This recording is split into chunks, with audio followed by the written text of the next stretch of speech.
नमस्कार, मेरा नाम है शिवम और आप देखना शुरू कर चुके हैं एसके योगा। आज हम लोग महर्षि पातंजलि के अंतिम पड़ाव की तरफ आगे बढ़ चले हैं। अंतिम पड़ाव का तात्पर्य है महर्षि पातंजलि कृत पातंजलि योग सूत्र का चौथा अध्याय, जिसका नाम है कैवल्यपाद। कैवल्यपाद से पूर्वत में मैंने विभूतिपाद का पुरजोर वाचन किया है और कोशिश ये रही है कि आप तक संस्कृत के उन क्लिष्ट श्लोकों के सामान्य सौम्य अर्थों को आप तक पहुंचा दिया जाए, जिससे योग के सामान्य जीवन में आप बातों को समझ पाए कि योग चाहता क्या है। आज हम लोग चौथे अध्याय के 11वें श्लोक से आगे बढ़ना शुरू करेंगे। तो आइए शुरू करते हैं चौथे अध्याय का 11वां श्लोक। चौथे अध्याय का 11वां श्लोक कहता है कि हेतु फलाश्रय लंबे संग्रहितत्वात् एषाम अभावे तद अभावः। इसका तात्पर्य होता है, हेतु फल का मतलब होता है कि जो कारण और परिणाम है, फल का मतलब जो जो रिजल्टेंट है वो, और आश्रय का तात्पर्य होता है जो बेस है, जिसके तहत समस्त कर्म जो है वो फल देते हैं। आलम्बन का मतलब होता है जो जो फुलक्रुम है, जिसके कारण से चीजें खींची जा रही हैं, जिस जो मूल सेंटर ऑफ कर्वेचर कह सकते हैं जो है, जिस जो फुलक्रुम के तौर पे, अगर आपने फिजिक्स पढ़ी हो तो उसमें फुलक्रुम शब्द आता है, आप उसको समझते होंगे। तो फुलक्रुम की बात होती है जिसके द्वारा किया जाता है ना। संग्रहित तत्वात का मतलब होता है कि जो जो तत्व है वो संग्रहित होता है, तत्व में संग्रह होता है। अब तत्व का क्या तात्पर्य है? मस्तिष्क के संदर्भ में, आत्मा के संदर्भ में तत्व क्या है? चित्त है। चित्त वो स्थान है जहाँ पे तमाम चीजें, तमाम वासनाएं एकाग्र मतलब एकत्रित होती हैं और एकाग्रचित्त होती हैं। एशाम अभावे तद का मतलब हुआ कि इन चारों के अभाव के कारण, हेतु का मतलब कारण, फल मतलब परिणाम, आश्रय और आलंबन, इन चारों कारणों से, इन चारों कारणों के अभाव तद अभाव, यानी अभाव या तो न रहने से, या माने जब अभाव समाप्त हो जाता है, अभाव के समाप्त हो जाने से वासनाएं जो है वो समाप्त हो जाती हैं। तात्पर्य क्या हुआ? सामान्य अर्थ में अगर इसको समझे तो हेतु फल आश्रय और आलंबन, इन्हीं चारों के कारण से वासनाएं एकत्रित होती हैं। वासनाओं का मतलब होता है प्रबल इच्छा। हेतु का क्या मतलब है? जैसे किसी चीज से होके जाना है आपको, कोई कारण है आपका। कारण का मतलब हो गया, आप यूं समझे कि जैसे मान लीजिए आपकी मृत्यु होने वाली है, या आप अपने सामान्य जीवन में चल रहे हैं और आपको चाहिए कि आप एक बहुत बड़ी सी गाड़ी खरीदना चाहते हैं। वो गाड़ी खरीदने की इच्छा आपकी बहुत प्रबल है, बहुत ज्यादा है, और आप जीवन भर उसके लिए प्रयास करते हैं, परंतु एक गाड़ी आप खरीद नहीं पाते हैं। तो वो हेतु बन जाता है आपका, वो कारण बन गया। फिर जो है उसका फल, मान लीजिए कोई परिणाम ऐसा है, जो आपने कोई कार्य ऐसा कर दिया। मान लीजिए आपने गाड़ी खरीद ली और गाड़ी पे कभी आप उसे चला ही ना पाए, है ना, और गाड़ी चलाने गए भी तो एक्सीडेंट हो गया, तो यानी जो परिणाम जो था, वो रिजल्टेंट जो था, वो भी आपके परेशानी का कारक बन गया। उसके बाद आधार जो बना आपका, आधार का मतलब ये है कि गाड़ी खरीदने के लिए जो आपने चोरी की, जो आपने अलग तरीके से पैसा प्राप्त किया, किसी से किसी भी माध्यम से आपने पैसा प्राप्त किया, और उसका कष्ट आपको है कि नहीं, आपने गलत किया कालांतर में, तो वो भी। और आलम्बन का मतलब होता है इन सारी चीजों को खींच के लेके जाने वाला, माने इस तरफ क्यों आप बढ़े थे। जैसे किसी आपके पड़ोसी के पास बहुत अच्छी गाड़ी थी, तो आप उसको देख के आगे बढ़े तो इन चारों ही चीजों को अगर बेस बना लिया जाए, तो यही चारों कारण आपके आपकी वासनाओं को माने आपकी प्रबल इच्छा को बहुत तेज तीव्र कर देता है। और ये तीव्र इच्छा क्या करती है? फिर आपके मस्तिष्क के अंदर एक स्थिति पैदा करती है, यानी कि वो आपके अंदर स्थापित हो जाती है। लेकिन जब धीरे धीरे जब आप इनका अभाव करना शुरू कर देते हैं, इन चारों कारणों का आप अभाव करना शुरू कर देंगे, तो आपकी वासनाएं समाप्त हो जाएंगी। वासनाएं समाप्त हो जाएंगी तो आप चल निकलेंगे किधर? आप चल निकलेंगे असंप्रज्ञात समाधि की तरफ, यानी पूर्ण कैवल्य की तरफ। वासनाओं का समाप्त होना, महर्षि पतंजलि ने 7वें 8वें 9वें श्लोक में बहुत सारी बातें की है। आप उसके लिए मेरा पिछला वीडियो जरूर देखिए। 12वें श्लोक की बात करते हैं। 12वें श्लोक में बात आती है अतीत अनागत स्वरूप स्वरूपतः अस्ति अद्व भेदात धर्माणाम। तात्पर्य हुआ, धर्माणाम का मतलब क्या हुआ? जितने भी धर्म होते हैं। धर्म का मतलब ये रिलीजन वाला धर्म नहीं है, धर्म का मतलब जो कार्य से संबंधित होता है, हर व्यक्ति का एक विशिष्ट कार्य होता है, उस धर्म की बात होती है। अद्वभेदात का मतलब होता है समय के अंतर से जो समय का डिफरेंस होता है। अद्व का मतलब होता है टाइम। टाइम भेदात यानी कि जो उसका डिफरेंस आता है। अतीत अनादकम अनागतम, अतीत का मतलब हुआ जो जो चीज आपका पास्ट है, जो भूतकाल है, जो जो लास्ट है ना, जो बीत चुका है ऑलरेडी। अनागतम का मतलब होता है जो फ्यूचरिस्टिक चीजें हैं, जो भविष्य में आने वाली है। स्वरूपता का सामान्य अर्थ होता है पदार्थ या वस्तुएं जो अपने स्वरूप के कारण से विद्यमान रहती हैं। अब इन सबका अगर एक बार अर्थ मिला के देखा जाए, तो इसका तात्पर्य होता है अतीत अनागतम स्वरूप अस्ति अद्वभेदात धर्माणाम, यानी पदार्थ के धर्मों में जो भेद होता है, और जो जो ऑलरेडी बीत चुका है, जिन पदार्थों का समय बीत चुका है, जो जो टाइम जोन है किसी कार्य को करने का, वो बीत चुका है, और जिन पदार्थों का भी समय आया नहीं है, वो सब स्वरूप से अस्तित्व में ही होते ही हैं। अब यहाँ पे कंफ्यूजन थोड़ा सा आपको आएगा कि आखिर ये पदार्थ शब्द कहाँ से आ गया और इसका तात्पर्य क्या हुआ। सामान्य तौर पे आप ये समझिए कि वस्तु का वास्तव में वस्तु का मतलब जो जो विषय वस्तु होती है, जो एलिमेंट्स हैं आपके लाइफ के, जो आपकी वासनाएं हैं, वास्तव में उसका कभी अभाव नहीं होता है। वस्तु जो है वो धर्म, चित्त और वासना, यानी ये जब जो सारी चीजें हैं ये आपके पास्ट में स्थापित हो चुकी हैं। कुछ चीजें ऐसी हैं जो वर्तमान में हैं, कुछ चीजें ऐसी हैं जो भविष्य में होंगी। अब ये आप समझ नहीं सकते हैं कि किस कंडीशन में है ना? क्योंकि जो पास्ट में बीत चुकी है वो भी आपका धर्म, मतलब आपका संस्कार बन के आएगी, आपकी वासना के लिए वो भी कारक बनेगी। जैसे आपने पिछले जन्म में या पिछले दिनों 10-15 दिन पहले आपने बहुत अच्छी मिठाई खाई थी, तो आपकी वो आपकी इच्छा में आ चुका है, और आज आप वो मिठाई खाने के लिए बिल्कुल अक्षम है, आपके पास पैसे नहीं है, और कल फिर आपकी मृत्यु हो जाती है। तो ये भूत में आपके साथ, मतलब जो पास्ट बीत चुका है, वो वासनाएं आपके साथ एकत्रित हो चुकी थी। अब इसी कारण से आप भविष्य में भी अपेक्षा कर सकते हैं कि आज नहीं है, लेकिन हो सकता है कि कल मैं उस चीज को जरूर प्राप्त कर लूंगा। तो ये स्थापित रहती है। महर्षि पतंजलि ये कहते हैं कि ये चीजें जो है ये लगातार स्थापित रहती हैं। तीसरे अध्याय में 13वां श्लोक जो है वो इस बात को बताता है कि अपने कारण में विलीन हो जाना, यानी कि जो कारण जो था, जिस कारण से ये तमाम इच्छाएं आपकी जन्म ली थी, जिस कारण का मतलब जो कारण आपकी आपकी क्षुधा थी, क्षुधा का मतलब भूख, अगर वो भूख ही ऐसा हो कि वही विलीन हो जाए, वही समाप्त हो जाए, भूख लगने की इच्छा ही समाप्त हो जाए, तो फिर आपका आपका मोह भंग हो जाएगा उस मिठाई की तरफ से, जो मिठाई आपको चाह रही थी, मतलब आप जिसे लेना प्राप्त करना चाह रहे थे, और वो आपकी वासना के तौर पर स्थापित हो रही थी। तो महर्षि पतंजलि बड़े क्लियर हैं कि आप भूत, वर्तमान, भविष्य किसी भी समय में अपनी वासनाओं को देख सकते हैं। वासनाएं का मतलब आपकी इच्छाएं आपके कैवल्य में रुकावट बन सकती हैं, और आपको उनका हनन करना होगा, और उसके लिए तमाम मार्गों का वर्णन महर्षि पतंजलि आगे आने वाले समय में करेंगे।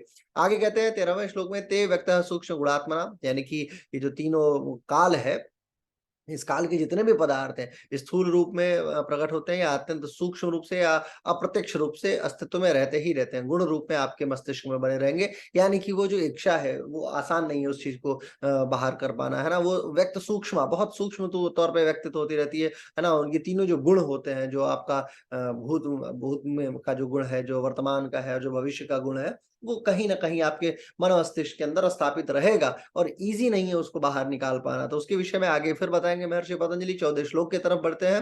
14वें श्लोक में कहते हैं, परिणाम एकत्वात वस्तु तत्वम, यानी परिणाम के एक होने से वस्तु जो है उसमें एकत्व भाव आ जाता है। अब परिणाम का एकत्व का क्या मतलब हुआ? परिणाम का एकत्व का मतलब हुआ सामान्य तौर पे कि जब मानिए भिन्न भिन्न स्वभाव वाले, भिन्न भिन्न गुणों वाले विषय वस्तुओं की आपको अपेक्षाएं है, जैसे कभी आपको मान लीजिए समोसे खाने की बड़ी इच्छा हो रही है, कभी आपको मिठाई खाने की बहुत इच्छा हो रही है, और एक ऐसा समय आता है कि जब आप इन सारी इच्छाओं का मूल क्या है? इन सारी इच्छाओं का मूल है भूख। चाहे तो वो समोसे की भूख अलग हो सकती है, हो सकता है कोल्ड ड्रिंक की भूख अलग हो सकता है पानी की भूख अलग हो, यानी प्यास अलग हो, या हो सकता है कि आपको मिठाई खाने की अपेक्षा हो, वो उसकी भूख अलग हो, लेकिन अल्टीमेट जो चीज है वो है भूख। भूख जब लगी होती है तो आप उन सारी, मतलब उन सारी चीजों में से कुछ भी मिल जाए तो आपका काम चल जाएगा, थोड़े समय के लिए चल जाए तो चल जाएगा। अभी आप उसी भूख को नाक तक बिल्कुल, माने बिल्कुल आप फुल कर लीजिए, अपने पेट को नकानक भर लीजिए सारे भोज्य पदार्थों से, फिर आपको अगर उसके बाद कुछ दिया जाएगा तो हो सकता है कि आप वो खाए ही ना। जैसे मान लीजिए मिठाई ही है, अगर मिठाई आपको बहुत सारी मात्रा में दी जाए, आपको एक रसगुल्ले खाने की बड़ी इच्छा हो रही है, परंतु आपके सामने धीरे धीरे धीरे करके एक रसगुल्ला दिया गया, दो दिया गया, 10 दिया गया, 50 दिया गया, 100 दिया गया, आप 101वें रसगुल्ले में परेशान हो जाएंगे। वो रसगुल्ला जो आपकी वासना के तौर पर स्थापित हो चुका था, वो एकत्व हो चुका है। यानी कि मेजर क्या था? मेजर थी भूख, और जब भूख समाप्त हुई तो सारी चीजें जो है वो सबका परिणाम एक में परिणत हो जाता है, और उसके बाद उनमें कोई विरोध नहीं रह जाता। यानी भिन्न भिन्न वस्तुओं का एक परिणाम से एक वस्तु का प्रकट होना या प्रत्यक्ष होना भी देखने में आता है। अलग अलग परिणाम की वस्तुएं थी, समोसे का अलग टेस्ट था, गोलगप्पे का अलग टेस्ट था, कोल्ड ड्रिंक का अलग टेस्ट था, लेकिन अल्टीमेट क्या चीज थी? वो थी भूख। तो यही बात बताना चाह रहे महर्षि पतंजलि कि वासनाओं का कहीं ना कहीं परिणाम अंत में एक होता है, और अलग अलग अलग अलग भेद होने के, गुणधर्म होने के बावजूद भी वो एकाकार हो जाती हैं, एकाकार हो जाती हैं। कब होगी एकाकार? जब आप उस मूल तत्व को समझना सीख जाएंगे कि आखिर वो मूल तत्व क्या है, और कहाँ तक आपको वो यात्रा लेके जानी है, और फिर इन पदार्थों का एकत्व होगा। एकत्व के बाद 15वें श्लोक पे पहुंचते हैं। महर्षि पतंजलि बताते हैं, वस्तु साम्य चित्त भेदात तयो विभक्त पंथा, यानी कि वस्तु के एक समान, यानी जो पदार्थ है उसके एक समान होने पर भी अनेक चित्तों में ज्ञान का अंतर होने से उन दोनों, जो वस्तु और उसके ज्ञान मार्ग है, उन दोनों की विषय वस्तु जो है वो अलग अलग हो जाती है। अब इसका इसका सामान्य तात्पर्य क्या हुआ? फिर से एक बार समझते हैं कि वस्तु के एक समान होने पर भी, वस्तु जो है जैसे उनका जो गुण धर्म था, वो भूख आपने समझ लिया ना, वो एक समान हो जाती है। अनेक चित्तों में मतलब चित्तों का ज्ञान जो है, ज्ञान का अंतर हो जाता है। अनेक चित्तों का मतलब जैसे मान लीजिए आपका एक चित्त है जो सर्टेन कंडीशन में पानी का प्यासा है, ठीक है? और एक चित्त ऐसा, एक मस्तिष्क की कंडीशन ऐसी है जो भूखी हुई है सामान्य तौर पे। उन दोनों का जब एकाकार हो जाए, भूख और प्यास एकाकार हो जाती है, तो वस्तु और उसके ज्ञान के मार्ग अलग-अलग होते चलते चले जाते हैं। तो आपको अगर प्यास लगी, तो पानी ही उस चीज़ को बुझाएगी। अगर आपको भूख लगी, तो भूख के लिए सॉलिड जो पदार्थ है, वो ही लेके जा सकता है। आगे इसका इसका सामान्य अगर मतलब यौगिक टर्म में इसको समझा जाए, तो जैसे ये मानिए कि एक ही वस्तु में मनुष्य जो है उसकी चित्त की वृत्तियां अलग-अलग संभावित है, यानी अनेक चित्तों का विषय एक वस्तु विभिन्न प्रकार से बना सकती है, यानी कि ये प्रत्यक्ष देखा जा सकता है। इस परिस्थिति में यदि वस्तु किसी एक चित्त की कल्पना मानी जाए, मान लीजिए एक चित्त जो है आपका वो किसी वस्तु की कल्पना कर रहा है, तो वो अनेक चित्तों का विषय नहीं बन सकता है, अनेक मन उसके विषय में नहीं सोच सकता है। एक मन आपका करेगा कि नहीं ये खा लें, एक मन आपका उस चीज के विषय में नहीं सोचेगा। यानी सबको उसका स्वरूप दिखना नहीं चाहिए था, परंतु वास्तविकता में ऐसा नहीं होता है। अगर एक मन ने सोच लिया तो सारा मन, यानी एक मन ने यदि ये तय कर लिया कि गोलगप्पे को खाना है, तो आपका अगर अगर इच्छा जनित है, तो वो सारे मन को मोटिवेट कर लेगा। हाँ, यही अगर आप कहीं सकारात्मक कर्म करने जाइए, मंदिर जाना है, तो एक मन आपका कहेगा कि मंदिर जाएं, एक मन हो सकता है कि मना कर दे कि ना जाए। यानी एक ही चित्त जो है वो कई सारी शाखाओं में बढ़ के कार्य कर सकता है, परंतु अधिकतर समय में चित्त जो है वो एकाकार भाव को, एकाकी भाव को प्रकट करता है, और यही मान्यता है। अब इसका जो 16वां श्लोक है, इसके जो खंडन जो है, इन बातों का खंडन करने के लिए महर्षि पतंजलि 16वें श्लोक का वर्णन करते हैं। महर्षि पतंजलि 16वें श्लोक में कहते हैं कि न च एक चित्त तंत्रम वस्तु तत् अप्रमाणकम तदा किं स्यात्, यानी कि कोई भी वस्तु किसी भी एक ही चित्त के द्वारा अधीनस्थ या नियंत्रित नहीं होती है। यानी एक जो चित्त है सिर्फ वो कंट्रोल नहीं करता है, उसके द्वारा ही कंट्रोल नहीं होती है ना? जब उस चित्त का अस्तित्व ही नहीं रहेगा, तो वस्तु होगी या नहीं होगी? देखिए, एक चित्तम है ना, यानी एक ही चित्त के द्वारा, तंत्रम का मतलब नियंत्रण होना, नहीं न का मतलब नहीं है, क्योंकि उस चित्त का अप्रामाणिक या आग्रहित होने पे उस वस्तु का स्वरूप क्या होगा? वो वस्तु जो है वो तो फिर आपके लिए समाप्त सी प्रतीत होगी। अब इसका तात्पर्य क्या हुआ? इसका तात्पर्य हुआ कि जैसे इसके सिवा विद्यमान जो दृश्य वस्तु है, किसी एक चित्त के अधीन नहीं होती है, इसलिए भी कल्पना नहीं की जा सकती है, क्योंकि यदि कल्पना मान ली जाए सिर्फ, तो वो चित्त और उसको, उसके विषय को देखना वो छोड़ देगा। अब उदाहरण मैं आपको सामान्य तरीके से समझाता हूँ, क्योंकि ये विषय आपके लिए संस्कृत का श्लोक है और महर्षि पतंजलि के फुटप्रिंट्स को फॉलो करना इट्स सो डिफिकल्ट टास्क। अब आप समझिए, जैसे मानिए आपने गोलगप्पे की कल्पना की थी कि आपको आपको मिठाई खानी है फॉर एग्जाम्पल। अब उस मिठाई खाने के लिए आपके एक मन ने आपको ये कह दिया कि ठीक है, मिठाई खा लेते हैं। लेकिन दूसरे ही पल आप जैसे ही पहुंचे, तो आप पहुंचे मान लीजिए हल्दीराम की शॉप पे। अब हल्दीराम की शॉप जो है वो बंद है। थोड़ी देर के बाद आप देखते हैं कि उस हल्दीराम की शॉप के सामने एक व्यक्ति है जो बहुत गंदे कपड़े पहना हुआ है और उसके शरीर से बहुत पसीना निकल रहा है। आपको डेफिनेट है कि भूख लगी हुई है, ठीक है? लेकिन उस कंडीशन में आप हो सकता है कि ना खाएँ। अगर भूख की मात्रा इतनी प्रबल है कि आपको खाना ही खाना है, तो आप खाएँगे। लेकिन यदि ऐसा है कि सिर्फ़ वो स्वाद जनित है और सूक्ष्म वासना के तौर पे है, यानी कि एक चित्त ने यदि कंट्रोल कर रखा है किसी वस्तु को, एक चित्त ने यदि ये कह रखा है कि आप को खाना चाहिए, तो दूसरा चित्त हो सकता है कि उसको सपोर्ट करे कि हाँ ठीक है, खा लो। लेकिन वो भी तो उस चित्त का जो मूल चित्त है, फिर उसका अस्तित्व नहीं रहेगा। यानी कि जो मूल चित्त है, वो जो मून माइंड था, जो जिसने कहा था कि हाँ, खाना ही खाना है, वो कंडीशन के अकॉर्डिंग चेंज भी हो सकता है। डिपेंड करता है कि किस कंडीशन में आप खा रहे हैं। न च एक चित्तम तंत्रम वस्तु तत् अप्रमाणकम तदांकिंग स्यात्, क्या उसका अस्तित्व होगा, है ना? क्या वो चीज बचेगी? फिर क्या वो चित्त जो है वो आपका बचा हुआ रहेगा? वास्तविकता में जिस चित्त ने ये अपेक्षा की थी कि आपको कुछ खाना है, अब वो चित्त ये अपेक्षा नहीं कर पा रहा है, तो उसका अस्तित्व ही क्या बचा? फिर तो वो धीरे धीरे समाहित हो गया ना, समाप्त हो गया। महर्षि पतंजलि देखिए बताना चाहते हैं कि यानी कि there is a some possibility that you can dissolve your चित्त एज वेल। अगर कंडीशंस क्रिएट की जाए, तो so you have enough capability to dissolve your चित्त। आप अपने चित्त को यानी पर्टिकुलर चित्त को डिसॉल्व करने के लिए यू हैव इनफ अपॉर्चुनिटी, है ना? उसका अस्तित्व ही नहीं बचा बचेगा। आगे 17वें में बताते हैं, तद उपराग अपेक्षित तत्वात् चित्तस्य वस्तु ज्ञान अज्ञातम। या बताते हैं कि चित्त को वस्तु का ज्ञान होना एवं न होना वस्तु के साथ उपराग की अपेक्षा से होता है। देखिए, जो मैंने बात कही कि वही अपेक्षा कैसी है आपकी, चित्त जो है वो परिणामी माना जाता है, इसलिए बाहर की वस्तुओं को हमेशा नहीं देख सकता है।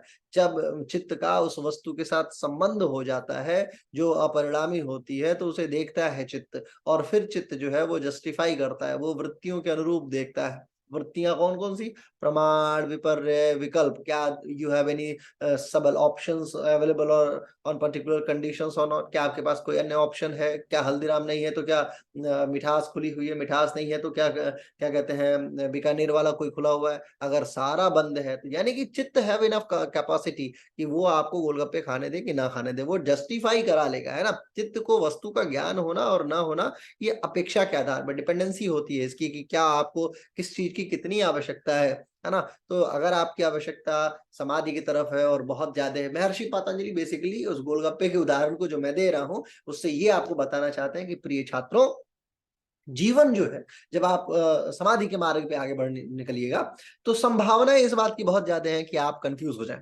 कंफ्यूजन का मतलब ये है कि हो सकता है कि रास्ते में आपकी इच्छा ना हो, शुरुआत में बहुत प्रबल हो, यानी गोलगप्पे खाने की इच्छा प्रबल हो, गोलगप्पे को आप समाधि मान लीजिए, समाधि खाने की इच्छा बहुत प्रबल हो, लेकिन जैसे ही आप निकलते हैं तो फिर रास्ते में आपको हर्डल्स मिलना शुरू हो जाता है, आपको मूल समाधि जहां से प्राप्त करनी थी वो प्राप्त नहीं हो रही है, then you are searching some options, वहां पे आप कुछ ऑप्शंस ढूंढना शुरू कर देते हैं और वो ऑप्शन भी आपको नहीं मिल रहा होता है, फिर स्टिल आप कंफ्यूज हैं। अब इस कंफ्यूजन के बाद आगे महर्षि पतंजलि रास्ते को बताते चलते चले जाते हैं। बताते हैं 18वें श्लोक के माध्यम से, सदा ज्ञाता चित्तवृत्तयः तथ प्रभो पुरुषस्य अपरिणाम तत्वात्, यानी कि उस जो चित्त है ना, ये जो चित्त के स्वामी जीवात्मा के अपरिणामी या अपरिवर्तनशील होने से उस चित्त की सभी वृत्तियां सदैव ज्ञात रहती हैं।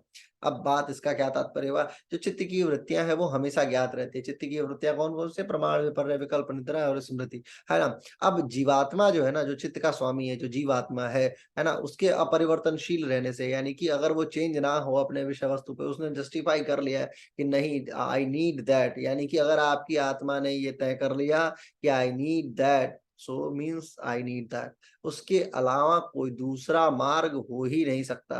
अब चित्त जो है वो चाहे कितना भी विक्षेप अंतराय को समझे, कितना भी इधर उधर भागे पकड़े, but still you have enough capacity to control your चित्त। यानी जीवात्मा ने यदि, जो पुरुष है उसने यदि तय कर लिया कि परिवर्तन नहीं कराना है तो नहीं कराना है, वृत्तियां कितना भी कोशिश कर ले उन्हीं वृत्तियों को काउंटर कर लेना है। न तत् स्वाभा, अगला है 19वां श्लोक है, न तत् स्वाभासम दृश्यत्वात्, यानी कि वो चित्त है जो दृश्य होने से स्वयं ज्ञात स्वरूप नहीं होता है। यानी चित्त जो है वो दृश्य होने से या प्रकृति के निमित्त होने के कारण ज्ञेय होता है। ज्ञेय का मतलब होता है जिस चीज को जाना जा सकता है, ज्ञाता नहीं होता है, यानी वो खुद ही किसी चीज को नहीं समझ सकता है। तो आप, यानी कि कंट्रोल किसके हाथ में आ गया? अगर वो खुद से नहीं समझ सकता तो डेफिनेट है कि कंट्रोल आपके हाथ में है भाई। अगर आप कौन है? आप जीवात्मा है। आप अगर जीवात्मा है तो आप इन विषय वस्तुओं को समझ सकते हैं। 20वें श्लोक के माध्यम से बताते हैं, एक समय चोभयान व धारणाम, है ना। चोभयानम का मतलब हो गया च और उभय, दोनों को एक साथ में मिला दिया है। च का मतलब होता है और एक समय का मतलब एक ही समय में चित्त और विषय का बोध नहीं हो सकता। यानी कि एक ही विषय में, अगर एक ही समय में आपकी जो अंतरात्मा है, जो पुरुष है, वो ये चाहे कि दोनों चित्त का और विषय का, विषय का मतलब जो चित्त का विषय है, उन दोनों को अगर आप एक साथ चाहें कि उनको अगर आप फाइंड आउट कर लें तो that is so difficult task, है ना। वो एक ही समय में नहीं दिख सकता। चित्त जो है बेसिकली माना जाता है क्या, कि वो दृश्य होता है ना, चित्त, चित्त को दृश्य बोलते हैं। तो यानी इसका तात्पर्य हुआ कि जो बाहर का पदार्थ होता है, बाहर के पदार्थ का चित्त में प्रतिबिंबन होता रहता है लगातार, वो चीजें समझ में आती रहती हैं। पर जब दृष्टा, यानी कि जो आपकी आत्मा है, उस प्रतिबिंब सहित चित्त का ज्ञान जो होता है, उस प्रतिबिंब के कारण से चित्त को समझ पाता है, तो वो अपरिणामी बन जाता है। यानी कि चित्त को बेसिकली आप जस्टिफाई नहीं कर सकते बिना विषय के। विषय और चित्त दोनों अलग अलग संभावित है कि हो जाए, परंतु इनिशियल कंडीशन में आपको विषय के अनुरूप ही अपने चित्त का अवधारण करना होगा। विषय का अनुरूप मतलब होता है, यानी if you are liking the theory of spirituality then you can justify your mind that how it is going on, किस प्रकार से आपका मस्तिष्क जा रहा है। And if your mind is not performing well as per spirituality, as per requirement of spirituality, then definitely you are not going to find out your chitta, यानी आप अपने चित्त को उस कंडीशन तक नहीं फाइंड आउट कर सकते हैं until unless उसके क्वालिटी, उसके विषय, उसके उसके संप्रमोशा, यानी आपने देखा होगा वृत्ति संप्रमोशा क्या एक श्लोक आया था पिछले अध्याय में, यानी प्रथम अध्याय में आपने देखा होगा। तो कहने का मतलब है ईश्वर प्राणिधान द्वा, आपने ये भी सूत्र देखा होगा, यानी ईश्वर के प्राणिधान का भी मार्ग बताया। अब ईश्वर प्राणिधान के माध्यम से यू कैन जस्टिफाई योर चित्त की उसका उसका विषय क्या है, किस तरीके से वो अपने विषय के अनुरूप बना रह सकता है। 21वें श्लोक में चलेंगे तो आप थोड़ी सी और इन विषय वस्तुओं को, इन बात को समझ पाएंगे महर्षि पतंजलि कहना क्या चाहते हैं। वो कहना चाहते हैं चित्तांतर दृश्य बुद्धि बुद्धि है अति प्रसंगम में स्मृति संकरच, यानी कि एक चित्त का दूसरे चित्त से ज्ञान हो जाएगा, ऐसा जो मानने पर दूसरी बुद्धि के कारण उसमें अनावस्था यानी दोष उत्पन्न होता है। जैसे एक मन जो है वो आपका अपेक्षा कर रहा है कि खा ले और दूसरा मन अपेक्षा कर रहा है कि नहीं खाते हैं, तो एक चित्त के आधार पे आपने ये जस्टिफाई कर लिया कि ये दूसरा वाला चित्त जो है पॉजिटिव है या निगेटिव है, यानी कि that is not the appropriate way, वो मूल रास्ता नहीं हो सकता है। आगे महर्षि पतंजलि कहते हैं स्मृतियों के परस्पर घुल जाने से दोष उत्पन्न हो जाएगा, यानी कि जो चीज, जैसे मान लीजिए एक चित्त ने गोलगप्पा खा रखा है ना, और उसे उसे गोलगप्पे का बड़ा अच्छा ध्यान है कि अच्छा बड़ा टेस्टी होता है, और उसी आधार पे वो चित्त ये कहता है कि नहीं चलो खा लेते हैं, और दूसरा चित्त जो आपको उस समय अवॉइड करने को कह रहा है नहीं नहीं नहीं नहीं नहीं नहीं खाना है, नहीं खाना है, तो ये कंडीशन जो है, अगर आप इन दोनों आधार पे चित्त को ये जस्टिफाई कराते हैं कि ये एकाकार है, यानी ये वाला पॉजिटिव ये वाला निगेटिव है, तो ये फिर मिश्रण होते ही चित्त का मूल स्वरूप आप भूल जाए, यानी चित्त को एक चित्त का दृश्य नहीं माना जा सकता है, एक चित्त दूसरे चित्त को कभी भी अप्रोप्रिएट वे में नहीं बता सकता, नहीं तो क्या होगा दोष हो जाएगा और इससे स्मृति संकर हो जाने की संभावना होती है। एक चित्त ने किसी विषय को जाना तो दूसरे ने उस विषय को अलग तरीके से जाना, इस प्रकार तीसरे ने, चौथे ने, पांचवें ने, सबने इस तरीके से अलग अलग प्रकार से जान रखा है। अब जैसे ही आप इन सबको एकाकार करने की कोशिश करेंगे तो हो सकता है कि आपकी स्मृति अलग दिशा में आगे बढ़ निकले, और जैसे ही अलग दिशा में आगे बढ़ेगी तो फिर आप कंफ्यूज हो जाएंगे, यानी कि फिर आप निर्णय नहीं कर पाएगा कि चित्त को कैसे समाहित करना है और चित्त की वृत्तियों को कैसे समाप्त करना है और फिर योग को कैसे प्राप्त करना है, क्योंकि योग चित्त वृत्ति निरोध है, चित्त की वृत्तियों का निरोध करना है। चित्त खुद ही कई प्रकार का हो रखा है, तो उसके कई प्रकारों को अगर आपने एकाकार कर दिया तो आप परेशान हो जाएंगे, यानी चित्त की वृत्तियों को निरोध करने के लिए चित्त का एकाकार होना that is not the appropriate way. आगे बताते हैं महर्षि पतंजलि, आगे आगे जो बात बताते हैं कि चित्त जो है वो स्वयं प्रकाश या प्रकाशवान नहीं है ना, दूसरे चित्त का विषय भी नहीं है, तो फिर ये बताना चाहिए कि चित्त का दृष्टा कौन है, क्योंकि पुरुष जो है वो तो असंग है, वो निर्विकार है, जो ईश्वर है वो निर्विकार है, और वो किसी दृष्टा का भोक्ता कैसे हो सकता है, किस प्रकार से वो उसको भोग सकता है ना, किस प्रकार से उसको वो जान सकता है। तो इसके लिए आगे महर्षि पतंजलि 23वें श्लोक का वाचन करते हैं। 23वें श्लोक को कहते हुए कहते हैं दृश्य दृश्य उपरक्तम चित्तम सर्वार्थम, यानी कि चित्त का आत्मा वो जो दृष्टा है उसके साथ विषय के साथ, दृष्टा और विषय के साथ, जो चित्त की आत्मा यानी चित्त जो है मूल तौर पे उसका विषय के साथ संबंध हो जाने से वो सभी प्रयोजन जो भोग होता है वो सिद्ध करने वाला हो जाता है। यानी चित्त को यदि हम लोग सोल के साथ से, उस परम पुरुष के साथ में यदि एकाकार करा दें तो फिर वो क्या करेगा, उन सारी बातों को जस्टिफाई कर लेगा। और आप देखिए महर्षि पतंजलि का फुटप्रिंट क्लियर दिखना शुरू हो जाएगा अब यहाँ से, क्यों, क्योंकि महर्षि पतंजलि कहते हैं कि क्यों परेशान हो रहे, हो सकता है तुम्हारा चित्त इधर उधर भाग रहा है, कोई बात नहीं, उसको एकाकार करा लेते हैं आत्मा के साथ में, अगर आप एकाकार करा लोगे तो अल्टीमेट रिजल्टेंट क्या है महर्षि पतंजलि का, कि आपको समाधि प्राप्त करानी है। समाधि प्राप्त कराने के लिए महर्षि पतंजलि ने बड़े क्लियर तरीके से आपको पहले कंफ्यूज किया कि भैया ये रास्ता नहीं है, ये रास्ता नहीं है, ये रास्ता नहीं है, कंफ्यूजन है, कंफ्यूजन है, कंफ्यूजन है, चित्त एकाकार नहीं हो सकता, उससे वृत्तियां उत्पन्न हो जाएंगी, तुम परेशान हो जाओगे, और फिर कहां तक जाओगे उस रास्ते को लेने के लिए, तो फिर आप परेशान हो जाएंगे, फिर बोलेंगे हे प्रभु कुछ तो मार्ग प्रदर्शित करो, और उस प्रदर्शन के फलस्वरूप आप देखेंगे कि 23वें श्लोक में महर्षि पतंजलि बताते हैं कि दृष्टा के साथ यदि एकाकार करा दिए तो that is the far easy for you, वो बहुत आपके लिए सामान्य होने वाली बात है। फिर 24वें श्लोक में बताते तद असंख्येन वासना विचित्रम अभिपरार्थम संहतकारित्वात्, यानी कि जो चित्त होता है वो अनगिनत वासनाओं से चित्रित होने पर भी जीवात्मा के द्वारा कंट्रोल काउंटर किया जा सकता है, क्योंकि संघात स्वभाव होने से वह दूसरों के लिए प्रयोजन सिद्ध करने वाला होता है। कुल मिला के अब आपको ये बात बताने की कोशिश की जाएगी कि आपको परेशान नहीं होना है, अगर ठीक है चित्त जो है वो लगातार इधर उधर बात मतलब इधर उधर भाग रहा है, इधर उधर चल रहा है, तो फिर कैसे आप उसको उसको कंट्रोल कर सकते हैं, उसके विषय में बात बताते हैं महर्षि बताते हैं कि आप इसमें परेशान मत होइए, यू कैन काउंटर दैट, है ना। अब जो 23वां तत्व है उसके विषय में और थोड़ी सी चर्चा करते हैं ताकि आगे आने वाले श्लोकों को और आसानी से समझा जा सकेगा। दृश्य दृश्यो प्रकृतम चित्तम सर्वार्थम, यानी कि दृष्टा और दृश्य इन दोनों से जो रंगा हुआ है ना, उसकी बात हो रही है कि सब सब अर्थ वाला हो जाता है। अब सामान्य तौर पे दृष्टा के विषय में बात करते हैं कि इसे किस प्रकार से हम समझ सकते हैं। चित्त जो होती है, जो बुद्धि तत्व होती है, जिसे आप कुछ भी कह सकते हैं, ये तीनों गुणों का सात्विक परिणाम है ना। पहला जो है उनका मतलब मूल तौर पे सात्विक परिणाम है। ये क्रियाशील है, परिणामी है और जड़ है, किंतु सात्विक होने के कारण उज्ज्वल भी है, यानी कि स्फटिक मणि जैसी होती है उस प्रकार से उज्ज्वल भांति का होता है, यानी ये चित्त का अपना स्वरूप होता है।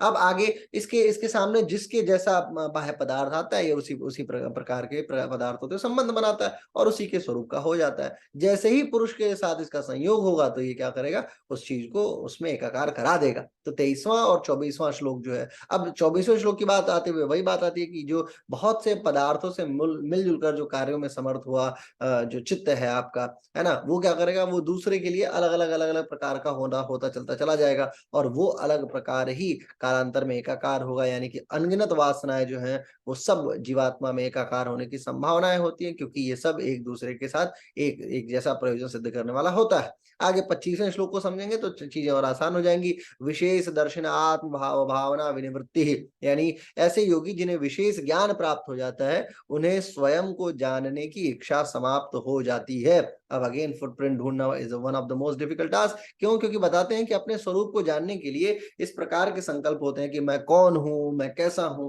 ये सारी जो भावनाएं हैं ये आत्मज्ञान से संबंधित भावनाएं हैं, विषय का चिंतन है। अब देखिए इस श्लोक को आप अष्टावक्र की गीता से बड़ा अच्छा कोरिलेट करा सकते हैं। अष्टावक्र की गीता ने इतना बेहतरीन वर्णन किया है इस विषय में, आत्मा क्या है, किस प्रकार से आत्मा को जाने। बेसिकली अष्टावक्र एक ऋषि थे और जनक जो राजा थे, जो जानकी के पिता थे, यानी माता सीता के जो पिता थे, उन्होंने 3 प्रश्न पूछा था बेसिकली अष्टावक्र से, और अष्टावक्र ने उन्हीं 3 प्रश्नों के उत्तर देते हुए एक पूरी पूरी गीता सुनाई थी, जिसको अष्टावक्र गीता के नाम से जाना जाता है। और दुनिया का कोई भी दार्शनिक ऐसा नहीं है जो अष्टावक्र गीता के ऊपर प्रश्न उठा दे, क्योंकि जिस तरीके से इवन सबसे एक क्लिष्ट दार्शनिक हुए हैं ओशो, है ना, उनका दर्शन बड़ा अलग अलग रहा है, हर विषय वस्तु पे बहुत अलग अलग दिशा में उन्होंने अपनी बातें बताई हैं, परंतु अष्टावक्र गीता के उपलक्ष्य में वो हमेशा उनके सपोर्ट में रहे हैं। यानी कि बोले कि अष्टावक्र ने बहुत शानदार बातें कही हैं, बहुत बहुत क्रुशियल बातें कही हैं, बहुत टू द पॉइंट बातें बोली हैं। तो आप इस 25वें श्लोक को अष्टावक्र की संपूर्ण गीता के माध्यम से समझ सकते हैं। ठीक है, 26वें श्लोक की तरफ चलते हैं। 26वां श्लोक क्या कहते हैं, महर्षि पतंजलि बताते हैं कि 26वें श्लोक विवेक ज्ञान की बात करते हुए महर्षि पतंजलि बताते हैं कि तद विवेक निम्नम कैवल्य प्राग भारम चित्तम, यानी कि जब योगी विवेक ज्ञान की प्राप्ति कर लेता है, विवेक ज्ञान वाला कौन सा है, विवेक ख्याति वाला विवेक ज्ञान थोड़ा सा उसी के आसपास का है ये, है ना। जब उसका चित्त विवेक ज्ञान के मार्ग पर, यानी विवेक ख्याति के मार्ग पर निरंतर लगा हुआ हो जाता है, तो फिर वो धीरे धीरे कैवल्य की तरफ अभिमुख हो निकलता है ना। विवेक ज्ञान, अब कैवल्य का मतलब समाधि की जो अवस्था थी, संप्रज्ञात समाधि की, संप्रज्ञात समाधि में वितर्क अनुगत, विचारानुगत हो गया, अस्मितानुगत हो गया, उसके बाद आनंदानुगत हो गया, फिर ये 4 स्थितियां प्राप्त हुई। उन 4 अवस्थाओं के उपरांत विवेक ख्याति यानी विवेक ज्ञान की बात हुई। अब विवेक ज्ञान की बात, आगे बात वहां से कंटिन्यू करते हैं। इसके पूर्ववत में इन्होंने चित्त के विषय में तमाम बातें बता दी, ताकि आप कहीं भी कंफ्यूज ना हो, चित्त से संबंधित तमाम बातों को समझ लीजिए। चित्त को आपको अल्टीमेट कराना क्या है, सारा अगर आप देखेंगे 20 श्लोकों का अगर मैं निचोड़ निकालूं तो चित्त को मिलाना है आत्मा के साथ। अब बात विवेक ज्ञान से आगे कंटिन्यू हो जाती है। चित्त कई सारी बातों को लेकर चल रहा है, बहुत सारी विषय वस्तुओं को सोच रहा है, इधर उधर भाग रहा है, भागने की कोशिश कर रहा है, उसकी वासनाएं उसको प्रताड़ित कर रही है, उसको वो अपने विषय वस्तुओं को समझ नहीं पा रहा है, अपने विषय वस्तुओं के कारण से प्रताड़ित हो रहा है। चित्त की भी कई सारी अवस्थाएं हो सकती हैं, वो तमाम अवस्थाएं आपको प्रताड़ित कर सकती हैं, इसलिए आपको क्या करना है, उन तमाम चित्तों को आपकी आत्मा यानी अपने पुरुष में एकाकार कराना है, और यही मार्ग आपको कैवल्य की तरफ आगे बढ़ा देगा। 26 श्लोकों तक का पूरा पूरा, यानी चौथे अध्याय के 26 श्लोकों का अगर निचोड़ कहा जाए तो ये बातें हैं।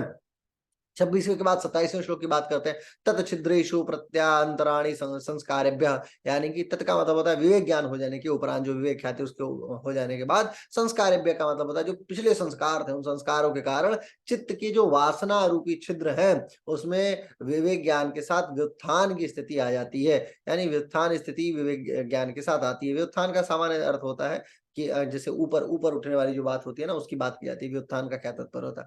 विवेक ज्ञान में जैसे ही निमग्न हो जाते हैं तो ऐसा ऐसा चित्त जो होता है वो व्युत्थान अवस्था होने के कारण, यानी कि जो वस्तुओं की प्रतीति होती है वो व्यवहार में देखने में आ जाती है। दग्ध बीज के सदृश विद्यमान पूर्व संस्कार में देखने को आ जाता है। व्युत्थान का मतलब होता है अपग्रेड करना, है ना, अपलिफ्ट करना। चीजें धीरे धीरे धीरे धीरे जब अपग्रेड होनी शुरू हो जाए, अपलिफ्ट होनी शुरू हो जाए, तो उसकी बात महर्षि पतंजलि को बताते हुए कहते हैं कि हो सकता है कि जो पूर्व जनित संस्कार हो वो अब आपके सामने प्रकट होना शुरू होगा। बहुत दग्ध दग्ध बीज का मतलब होता है बिल्कुल तीव्रतम आवेग में वो आपके सामने आना शुरू हो जाए। हानाम हानामेशाम क्लेशवत उक्तम, जो अगला श्लोक है आपका, मूल तौर पे 28वां श्लोक चौथे अध्याय का, उसकी बात कहते हुए महर्षि पतंजलि बताते हैं कि इन सभी पूर्व जन्म के संचित और बचे संस्कारों का नाश भी पूर्ण पाद में वर्णित अविद्या इत्यादि पंच क्लेशों को के समान ही समझिए। ये जो पिछले जन्म का तमाम संस्कार है, अब वो उगने को, अब वो उत्प्रेरित होगा, अब वो बहुत तेजी से आपके सामने आएगा। आफ्टर जस्ट विवेक ज्ञान, जैसे ही विवेक ज्ञान को आप प्राप्त करेंगे तुरंत वो दग्ध बीज के समान हो जाएगा, यानी कि रेडी टू फ्लो हो जाएगा। तो आप इसको अविद्या के समान ही समझिए। और इसको समझाने के लिए आगे बताते हैं, प्रसंख्यान अपि अकुसिदस्य सर्वथा विवेक ख्याति धर्म मेधः समाधि, यानी विवेक ज्ञान से उत्पन्न सिद्धियों से अनासक्त हो जाने पे सर्वथा विवेक ख्याति होने से धर्ममेध नामक समाधि की प्राप्ति होती है। और धर्ममेध ये अगेन मोस्ट इंपॉर्टेंट है। 28वें श्लोक में बताते हैं,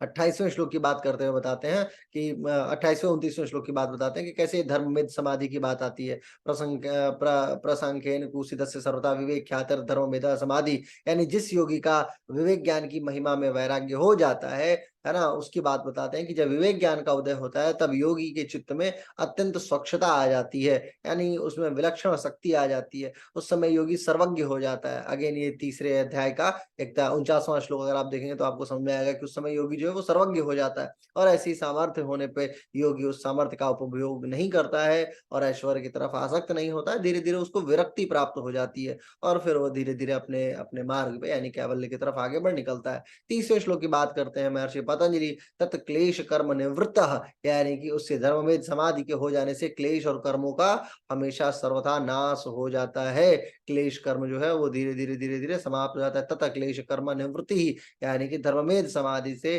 क्लेश मूलक कर्म समुदायों की समाप्ति हो जाती है। आगे 30वां श्लोक है, तदा सर्वावरण मालपेतस्य ज्ञानस्या ज्ञाने जल्पम, इसकी बात बताते हुए बताते हैं कि जब ये हो जाता है सर्वावरण मलापेतस्य ज्ञानस्य, यानी कि जिसके सब प्रकार से सब मल समाप्त हो चुका है। सर्वणावरण मल, है ना, जो भी जितने भी प्रकार का वर्ण किया हुआ, जो प्राप्त किया हुआ मल है वो समाप्त हो जाता है। ऐसा ज्ञान सीमा रहित हो जाता है और ज्ञेय पदार्थ जो होता है, जिस चीज से आप किसी विषय को जान पाते हैं, वो धीरे धीरे कम होना शुरू हो जाता है। यानी कि जो समस्त पदार्थ है धर्ममेध समाधि के द्वारा क्लेशों की समाप्ति होने पर विशुद्ध ज्ञान, अविद्या इत्यादि आवरण जो भी है वो सब क्लेश रूप से जो क्लेश है उससे मल रहित हो जाता है और विशुद्ध ज्ञान की अनंतता से फिर जानने योग अत्यंत मतलब कोई ऐसी विषय वस्तु नहीं बचती है कि जिसके तरफ योगी जो है वो जाना चाहे। यानी कि अब धीरे धीरे धीरे धीरे जैसे ही आप संयम करना शुरू करेंगे, ये संयम क्या करेगा, आपके तमाम विषय वस्तुओं को कंट्रोल कर देगा, काउंटर कर देगा।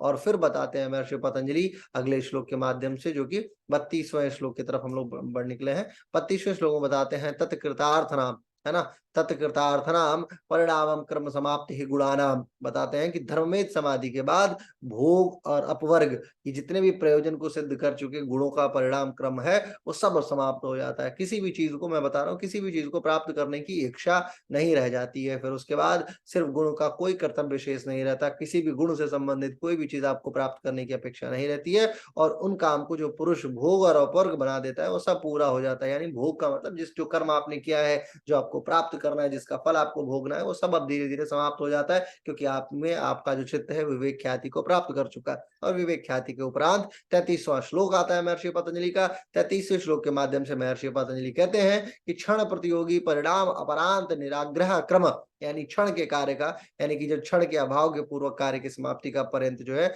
वो जो ज्ञात होता है उसे क्रम कहा जाता है। क्रम के विषय में बताते हुए महर्षि पतंजलि बताते हैं कि जो कोई भी वस्तु किसी एक रूप से दूसरे रूप में जब बदलना शुरू हो जाती है या एक रूप में रहती हुई भी पुरानी होती चली जाती है, तब उसका परिणाम किसी एक दिन में या एक घड़ी में एक पल में नहीं हो जाता। उसमें परिवर्तन प्रतिक्षण होता रहता है, परंतु जानने में नहीं आता कि कैसे वो परिवर्तन हो रहा है। जैसे मानिए आपने खाना रख दिया तो धीरे धीरे वो सड़ना शुरू होगा, तो एकाएक पता नहीं चल जाएगा, है ना।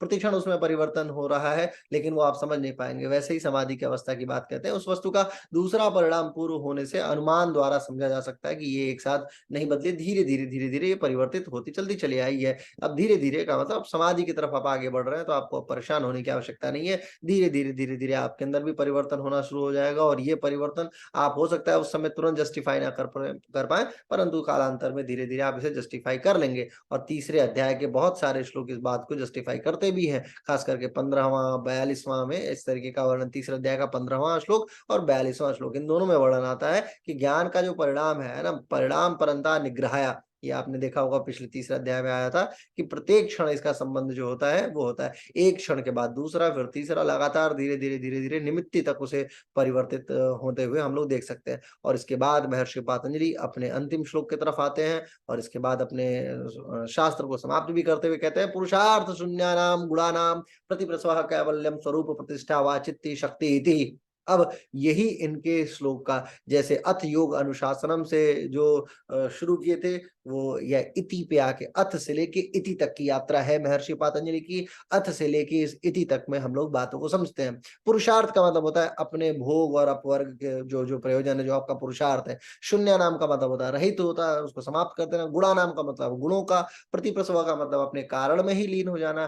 कैवल्य है कैवल्यम, अपने कारण में, जिस कारण से, जो हेतु है, जो आपका कारण था, उसी कारण में आप धीरे धीरे स्थापित हो चुके हैं, प्रतिष्ठित हो चुके हैं, यही कैवल्य कहा जाता है। गुणों की प्रवृत्ति जो होती है, उससे भोग और अपवर्ग का, जो भी आपका भोग है, कर्म का जो कर्म संप्रदाय है, तमाम चीजें हैं, उनको चित्त में जब आप एकाकार करते हुए धीरे धीरे चित्त को पुरुष के साथ मिला देंगे, तो फिर आपकी जो अपवर्ग मात्राएं होती है, अपवर्ग का मतलब होता है बुद्धि, अहंकार, तन्मात्रा, मन, इंद्रिय, शब्द, ये सब जो है ये धीरे धीरे अपने आकार में परिणित हो जाएगा। और जिस पुरुष के तहत आपने ये बातें जस्टिफाई की थी, जिस पुरुष के अंतर्गत आप अपने आप को मिलाना चाह रहे थे, उसी में ये गुण, भोग और मुक्ति, ये सब आके एकाकार हो जाएगा। और इसके लिए कोई कर्तव्य शेष नहीं रहता। जब प्रयोजन को पूरा कर सकने का समस्त कार्य समाप्त हो चुका है, तो फिर आपको कैवल्य प्राप्त होना तय है। और कैवल्य प्राप्त होगा और व्यक्ति जो है वो अपने मूल स्वरूप से अलग हो जाएगा, और उस पुरुष में, उस परमात्मा में एकाकार हो जाएगा। और यही जो है, इसी को क्या बोलते हैं, ये अद्भुत संयोग माना जाता है। और ये इसी स्वरूप में, मतलब परमात्मा के स्वरूप में, उस पुरुष के स्वरूप में प्रतिष्ठित हो जाना कैवल्य है, और अपने मूल स्वभाव से, मूल स्वरूप से अलग हो जाना कैवल्य के तहत आता है। अब बातें आपके समझ में आनी चाहिए। महर्षि पतंजलि को मैं थोड़ा सा जस्टिफाई करता हूँ चौथे अध्याय में, कि इन्होंने क्या क्या फुटप्रिंट आपको बताया है। तीसरे अध्याय तक इन्होंने तमाम बातें बताई थी कि कैसे समाधि आपको प्राप्त होगी, समाधि का क्या क्या स्वरूप है, प्राप्त होगी तो उसका फल क्या है। चौथे अध्याय में महर्षि पतंजलि बताते हैं कि देखो बेटा, हो सकता है कि तुम विवेक ज्ञान के पास पहुंच जाओ, विवेक ख्याति तक पहुंच जाओ, लेकिन उसकी विवेक ख्याति के जस्ट पूर्ववत में जो आपकी संप्रज्ञात समाधि है, वो आपको बहुत सारे मार्गों को बताएगी। हो सकता है कि आप वितर्कानुगत हो सकता है विचारानुगत हो सकता है अस्मितानुगत हो सकता है आनंदानुगत हो सकता है कि तुम्हारा चित्त जो है वो पिछले कर्मों के कारण से फंसा हुआ हो सकता है कि तुम्हारा चित्त ही मल्टीप्लाई कर जाए, बहुत सारे मल्टीप्लिकेशन को देखने की व्यवस्था क्रम में आगे बढ़ने के लिए। हो सकता है कि तुम्हारी कोई इच्छाएं शेष हो, ये भी संभावित है कि तुम अपने इच्छा के कारण से अपने किसी कर्म फल को भोग रहे हो, या ये भी संभावित है कि तुम अपने इच्छा के कारण से लगातार अपने जन्म मरण में चल रहे हो। लेकिन इससे परेशान नहीं होना है। तुम्हें क्या करना है, अपनी इच्छाओं को अपने चित्त में एकत्रित करना है। सारे चित्तों में सारी इच्छाएं एकत्रित नहीं हो सकती हैं, इसलिए मल्टीपल चित्तों का आप समायोजन करा सकते हैं। और इन सारे चित्तों को एक ही चीज करना है। ये जो मेरे पीछे चित्र आप देख रहे हैं ना, उनके अंदर समाहित कर देना, यानी ईश्वर के अंदर आप समाहित कर दिए, उस परम ब्रह्म के अंदर समाहित कर दिए, उस पुरुष के अंदर समाहित कर दिए। जैसे ही आप उस पर ब्रह्म के अंदर समाहित करेंगे, तो आप क्या पाएंगे, आप देखने को आपको ये मिलेगा कि धीरे धीरे अब आप एकाकार होना शुरू हो जा रहा है। विवेक ज्ञान की उत्पत्ति हो रही है, विवेक ख्याति की उत्पत्ति हो रही है, और यही विवेक ज्ञान, विवेक ख्याति, ये आपको आपके मार्ग में आगे ले जाएगा, और फिर कैवल्य की प्राप्ति हो जाएगी। योग दर्शन का सबसे मूल पार्ट है कैवल्य की प्राप्ति होना। न्याय दर्शन जो है वो इस तरीके का नहीं है, सांख्य दर्शन इस तरीके का नहीं है। सबको कैवल्य नहीं प्राप्त करना है, सबको अलग अलग विषय वस्तु जानना है, लेकिन कैवल्य प्राप्ति का मूल सोर्स जो है वो योग दर्शन है। और इसी के साथ महर्षि पातंजल कृत योग दर्शन समाप्त होता है। बहुत बहुत आभार, धन्यवाद, नमस्कार। ये सारी मेरी अंडरस्टैंडिंग थी, हो सकता है कि इसमें मेरी अंडरस्टैंडिंग किसी अन्य के अंडरस्टैंडिंग्स के साथ में मेल ना खाए, तो इसके लिए मैं पूरी तरीके से मैं स्वयं जिम्मेदार हूं, मेरी अपनी अंडरस्टैंडिंग्स है। आप भी कोशिश कीजिए कि आप अपनी अंडरस्टैंडिंग डेवलप कीजिए। महर्षि पातंजलि के जितने फुटप्रिंट्स, जितने जिस लोगों ने जिस तरीके से डिकोड किया है, सबने अपने अपने तरीके से बताया, उसी में मैंने भी अपना एक योगदान देने की कोशिश की है। संभावनाएं बहुत ज्यादा है कि अलग अलग व्यक्ति अलग अलग तरीके से बताएं, अलग अलग व्यक्ति का अलग अलग उदाहरण हो सकता है, परंतु उद्देश्य सबका एक ही है, वो है कैवल्य प्राप्त कराने के मार्ग को प्रशस्त करने वाले सूत्रों का अवलोकन करना, उनको बताना अपने अंडरस्टैंडिंग के अनुरूप। बस आज की वीडियो में इतना ही। अगले वीडियो में कुछ और नया शास्त्र में लेके आऊंगा। तब तक के लिए बहुत बहुत आभार, धन्यवाद, नमस्कार।